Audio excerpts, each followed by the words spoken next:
Good afternoon, everyone. Welcome to the Daily Market Show, where I break down on you guys on the QQQ and SPY, and as well as whatever ticker that is currently hot in the market that is affecting the market a lot. So today would be Apple and Tesla. So before we get into SPY and QQQ, where I'll be giving guys support and resistance levels to potentially look into, as well as potential areas that could be the turning point where our weekly consolidation is going to start happening. So yesterday I did a big tech update on all six of the big tech stocks on Tesla, Nvidia, Apple, Microsoft, Google, Amazon, and yeah, that's six of them. And then so take a look at the previous video if you wanted to see a detailed trading plan and a breakdown of those six stocks particularly. But let's get into it. So Tesla, yesterday I talked about where potentially we are going to get our very, very first monthly uptrend since our all-time high. Because you can see ever since our all-time high monthly uptrend, we lost it right here when this broke below the prior low, forming a downtrend, monthly downtrend. So we just broke above it today, and we came back to it. So there's a little bit of a red flag here for the bulls. You can see we just poked above here, this prior high here, which is the 217.65, and we came back under it, close under it, so 217.61. So this was a monthly uptrend confirmed here, and so far lacking follow through. Obviously, it's just one day, and there is still 25 days left in this month. So I can't say that's it. So we zoom into the daily time frame, and that's not what the bulls want to see. And you can see a little bit of an indecision here. I mean, it does make sense. We ran quite a bit from here, from the lows to the top, which is, so bulls are a little bit tired. It's 33%, right? So a little bit, we can pull back a little bit, bounce down here, or come back to this level, and then later in the month potentially form that monthly uptrend, right? We still got 25 days left, but this is not what the bulls want to see right when we break it. The day that we break it, we want to see at least some follow through. But as of now, no huge red flags yet. The hourly uptrend is still intact. Let's see. Yep, the hourly uptrend is still perfectly intact. So if we do close, have a candle below today's low, then that's the hourly downtrend. So hourly downtrend would set the daily higher low for us, sorry, the pivot. So that means this would be the start of the consolidation, just like this. This part, wave up, wave down, wave up. If we get an hourly downtrend, then that's the potential daily pivot set, and we can potentially have a consolidation here as well. So that could be the very likely scenario. And yesterday I talked about Tesla as well, where all the levels that I'll be looking at. If you want a super detailed Tesla breakdown, go to the previous video on the big six tech stocks. And although Tesla did hold a lot better than QQQ was essentially flat, and Tesla is up 1.7%. So that's still a good sign for the bulls due to it holding better than QQQ outperforming. So if QQQ, let's say, pulls back tomorrow and later into this week, do we see Tesla able to hold up enough until QQQ bounces again, or it's going to roll over with QQQ? So that's what we'll be watching. And also the size of this pullback on this consolidation. Would it be shallow just like this one, or would it be steep? Let's move to the second ticker, which is the one that everybody was watching today, is Apple. So Apple had a keynote event today at 10 in the morning PST, and essentially what happened was most of the news were leaked, so everybody knew what was coming, right? And we had a nice run up into the event, and they released a headset. Ended up being was it $3,400, pretty much $3,500 per headset, which is insane. If you ask me, it's like, but who knows? People might buy it, right? I'm not that person to say people now might buy it. So we'll see. It will be released in 2024. So we'll see how it goes when it releases. So essentially, was a solid news event, which does make sense. If you look at Apple, we have just hit our all-time highs, and yep, we broke our all-time highs. Maybe grab some liquidity and from buyers, and then it was a sell event news came back into this range again. So far, still holding. We bounced off of this exact value area high, which is this blue line right here, which bounced off right there. So we'll see if it breaks into this. And I've been saying yesterday where Apple's 2-day EMA 12 is the perfect guide. You can see riding this teal looking 12 EMA exactly. Never broken it other than March. So this will be our guide, as well as the uptrend continue to be intact. And on the daily and on the 2-day, Apple has never lost it in the last couple months. Even over here was not a loss of the daily uptrend. Yeah, ever since this low, we haven't lost it yet. So that will be our guide. So if that does break due to the size of this pullback, let's say we pull back all the way down to this EMA 12, right? That would give us enough size for the next bounce to scout a 6%, to scout a lower high, meaning this high is lower than this high. So if we do get a big enough pullback, then potentially bears will start looking to enter here for the next move down. But it's a very shallow pullback. This guy, these concept into you guys' head. So if it's just a very shallow pullback, just like these ones over here, and then we bounce, then the most likely scenario is a continuation of the trend. And we don't want to fight the trend. The trend is still, even just say like back here, right? You could say we were oversold here, but the trend just keeps continuing. You don't want to fight the trend, and everything is still saying we are still in an uptrend. As obviously, we are overbought. I mean, I understand that on every time frame we are overbought on most of the tech stocks and QQQ, and the pullback is due. That's what yesterday I was saying. Weekly consolidation is very likely on the way for the next 2 weeks, and we should probably see that very soon. Either sideways consolidation or a slight dip pullback. It can also turn into a bigger pullback, but we don't know that yet. But a slight pullback, like in some of these consolidations, is going to be on its way. And we saw initial, so this is a very slight initial win for the bears due to the size of the pullback. Now we have a room for the hourly higher low. So big pullback, bounce. Now the bears will start looking for that hourly higher low. So if this hourly higher low sets and we get the hourly downtrend, then that is the daily consolidation set, just like Tesla.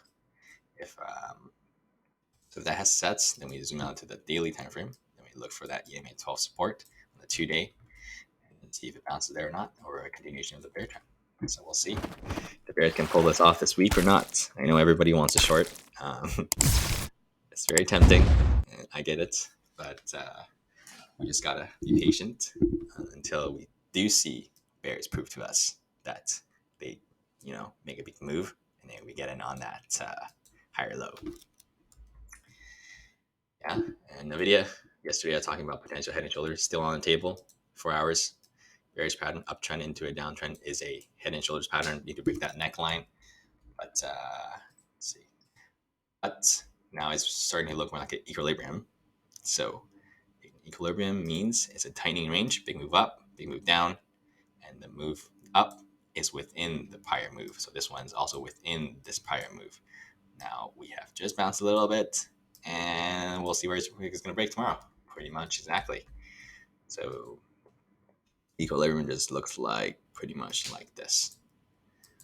So that would be you guys' guide. If you guys are playing something more like that. That would tighten up into tomorrow or Wednesday. I don't think it's going to get that tight till Wednesday, but you can see the range gets smaller. And we only have a 1% move to the downside to break it, and a 2.5%. So likely Nvidia will probably break tomorrow due to how volatile it is. And so likely scenario, we go like that. And tomorrow, let's say we bounce in the morning. Hit that and then see if it wants to break up or down. If we do break straight away down tomorrow morning, then that head and shoulders is still intact. See, if we just go like that, and then we just break down straight in the morning, that neckline, this neckline support will be the most important support that happens. So likely break, increasing bear, we want to see bear volume increase when this breaks, and then go straight down to here, and then potentially bounce a little bit. Bulls try to hold it for defense, and then break that. That'll be the most ideal scenario for the bears. For the bulls, obviously, you want to break this to the upside, and these would be the resistance. The next resistance level, if we do break that to the upside, and this would be the next one, and then there'll be all-time highs. All right, let's get into the actual SPY and QQQ of the market. Let's go to SPY first. So SPY, I was talking about this on the weekly and the monthly time frame, where we are hitting that golden pocket zone on Friday. So Friday daily market show, I told you guys potentially we're just gonna hit that 4,300-ish level on, which is coincides with 429 exactly, and then we hit that exactly today. So this is the Fibonacci retracement. Essentially, what it is just a golden ratio for architectures, and that's all we just need to know. But so these levels will act as resistance or supports. Obviously, we don't just use it. As with all indicators, we want to combine them together and coincides with the price action for it to be more useful. If we just use one indicator for itself, it's not that very useful. But from the top of the move, A, right here, all-time highs, to the bottom of the move, B, we have bounced exactly to that 0.618. So essentially 0.618 to 0.65, this little area right here, 0.618 to 0.65 is the golden ratio, and that is acting as a resistance. So obviously it's just one day. If we zoom into it, we touched it right today, exactly on the dot, and then so I rejected from it, but no signs of red flags yet in the market because uptrend is still intact, and that could just be a shallow consolidation, and then next thing we know, we're breaking again, right? So zoom into the hourly time frame, and just like Apple, now we have a big enough drop where for SPY it's a big enough drop for 0.75%. But so big enough drop that potentially now we can set a hourly downtrend. So right now there's zero signs of red flags for the the bulls at the moment. So we want to see that hourly downtrend confirm to potentially start seeing bears in the market. But so yeah, so we don't want to be too biased in our directions. I know everything is overbought, and we just hit that golden pocket. You could have shorted, right here, and then just set your stop loss if it's like a aggressive play. Some of our traders are more aggressive than others. Some are more patient. Both works. Just gotta make sure to stick to your trading plan. Set a stop loss right above there. Yeah. Let's see. SPY hourly.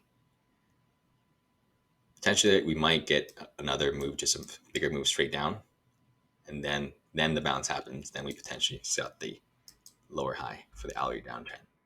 Now, no signs, initial sign, but not like crazy yet. Just like this one right here. See, hourly downtrend confirmed, marking the daily higher low. But then this is a double bottom where bulls play defense, and then we ripped after that was defended. All right, so we just gotta ask ourselves: can SPY hold up when QQ is gonna start pulling back? Which is the most likely scenario for me for QQQ. The weekly consolidation is due, and bulls want to see money rotate into SPY, the XLB, XLF, XLC, XRT, the retail sector, the healthcare sector, all those sectors, financial sectors. If they don't get money, then SPY is obviously going to come back to down here if the rotation when QQQ pulls back. So let's take a look at QQQ. Let me close this. So QQQ as well in the golden pocket from that A to B move that I showed you guys on SPY. So on the monthly chart, you can see this is A, this is the top of the move, and this is the B. Top move bounced just into the golden pocket, but we broke it actually above it today. You can see this is 0.65, so 0.618. We were in this zone on Friday's close. We closed right there on Friday. today we broke above it and came right back into it and closed within it. Obviously, we still have 25 days, like I talked about earlier. So, but we'll see.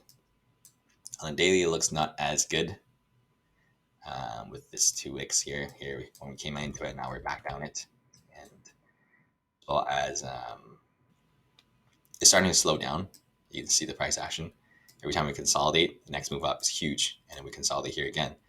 We came up, and now we're just starting to feel the resistance up here. It's just price action a little bit slower right after breaking this high. Obviously, there is no red flags yet, but it's starting to slow down based on the price action. So it makes sense because a lot of stocks are just like the big tech stocks that I did yesterday. You can see there's a lot of weekly consolidation going on. And take a look at that video from our previous video from yesterday. You can get a more detailed look on all those levels of resistance. And we can potentially say if they can't get over that, QQQ is very likely going to head down and form an hourly downtrend. And then potentially we start to look into the daily time frame for a bigger drop, if that does happen or not. So obviously we got to break this pivot QQQ for a uptrend to be lost. So once we break this pivot or this 346.5 level, that means the uptrend is lost. Now it's into a neutral trend, and we bounce and we set the higher low and then break below. Now it's a daily downtrend. If it's just this part, then it's neutral, and then this will become the downtrend. So now we're still in an uptrend with just a slight little win from the bears, a very slight win, as well as big enough move now. Now these bears got to prove to us, can we get the hourly downtrend? All right, that's all I got for you guys. Feel free to subscribe. You guys made it this far, and I'll update you guys tomorrow. And as with the rate hikes, it's going to be a pause on the 14th, as well as CPI data is going to be on the 13th. And I'm not looking at any earnings this week because none of them is that important or significant to me to move the market. And as well as the VIX is quite low, so I wouldn't go too bullish when the VIX is at all-time lows at the moment. So we'll see. Potentially, this was the VIX, the fear index. So this was how low it is back when we were at all-time highs, and we're not at all-time highs at the moment, but we're also at this low. So potentially, we get a bounce like this, then market would drop if VIX goes up. The lower the VIX, the higher the market goes. This is an inverse correlation, so that's what I'll be eyeing as well. So, all right, I will see you guys tomorrow, and have a great rest of you guys' day.